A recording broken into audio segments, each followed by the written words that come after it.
एक राज्य में निर्दयी राजा रहता था। वह बहुत ही कुटिल कठोर था। वह राजा किसी की भी मदद नहीं करता और ना ही किसी को जान बख्शता। यह राजा बहुत ही निर्दयी था और बेवजह हर किसी की जान लेता और सभी लोग इससे डरते और इसका खौफ इतना ज़्यादा था कि कोई भी इसके सामने बोलने की हिम्मत नहीं करता। जो कोई भी बोलता उसका सर कटवा देता। एक दिन एक किसान उसके महल के बगल से गुजर रहा था। तभी उस किसान की नज़र उसकी बेटी पर पड़ी और वह उसको देखकर प्रेम कर बैठा। जब प्रेम कर बैठा तो अब उसकी मिलने की इच्छा हुई। अब वह सोचने लगा कि कैसे मैं इससे मिल। वह रानी के इंतजार में था कि कब रानी मुझे एक नज़र देखे और शायद क्यों ना ही मुझसे प्यार कर बैठे। अब कुछ दिन बीत जाते हैं। फिर वह लम्हा आता है जब रानी उसकी तरफ देखती है और देखती ही रह जाती है। अब दोनों में प्रेम हो चुका था।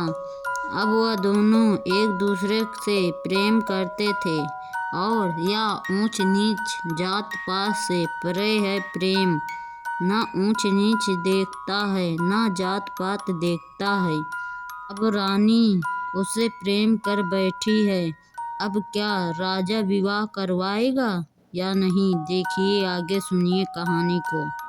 कुछ दिन बाद राजा को यह बात पता चल जाती है और अब राजा उस लड़के को बुलवाता है और बोलता है कि मेरी बेटी से दूर चले जाओ वरना तुम्हारा सर कलम कर दिया जाएगा।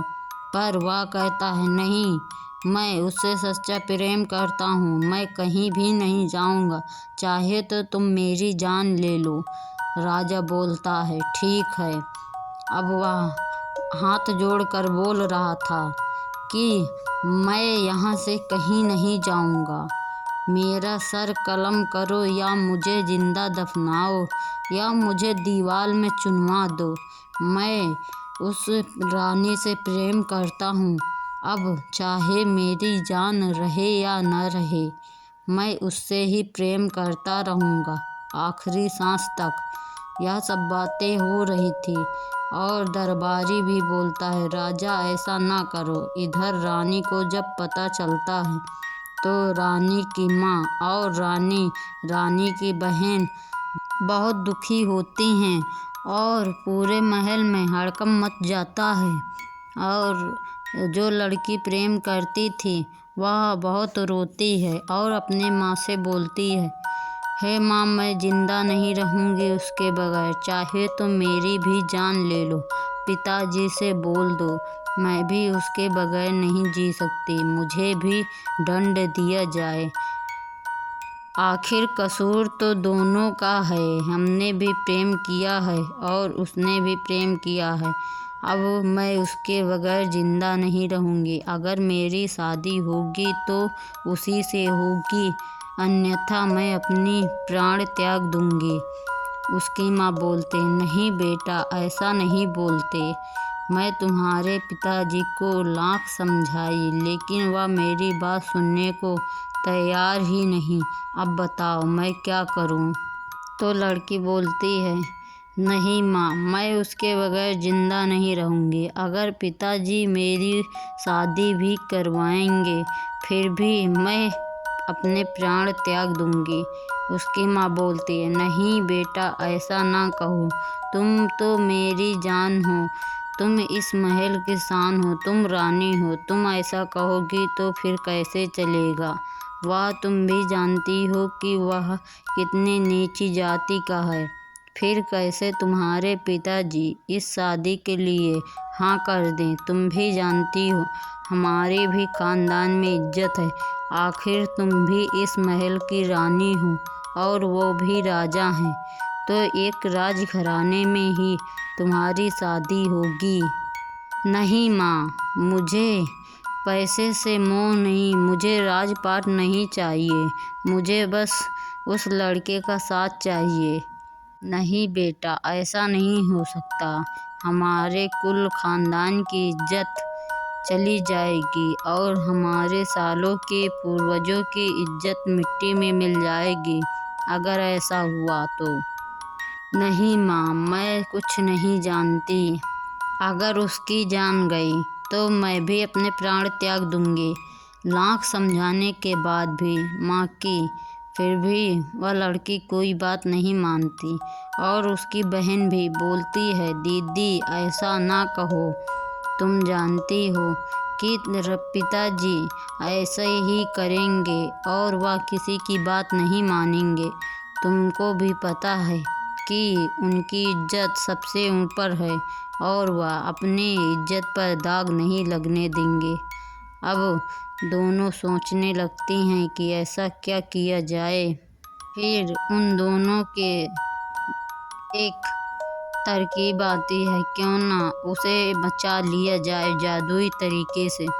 अब वह तीनों एक जादुई कालीन निकालते हैं और अपने महल के छत के ऊपर वह कालीन धरती हैं और तीनों बैठ जाती हैं।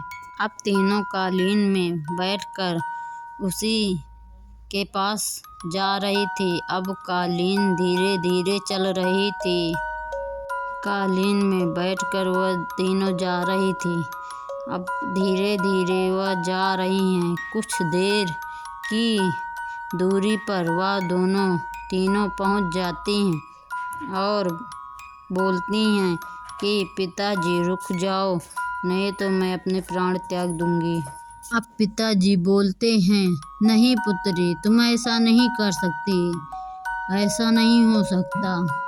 तब बेटी बोलती है कि या तो उसे जिंदा जाने दो, नहीं तो मैं भी अपने प्राण त्याग दूंगी। तब उसके पिताजी बोलते हैं, नहीं बेटा, ऐसा नहीं हो सकता, और मैं शादी करूंगी तो उसी से करूंगी, वरना अन्यथा मैं अपने प्राण त्याग दूंगी। तब पिताजी बोलते हैं, नहीं बेटा, तुम ऐसा नहीं कर सकती, यह हमारे खानदान के खिलाफ है। तुम भी जानती हो हमारे खानदान की इज्जत मिट्टी में मिल जाएगी। तुम फिर ऐसा क्यों बातें कर रही हो? क्या तुम्हें पता नहीं कि यह एक गरीब है?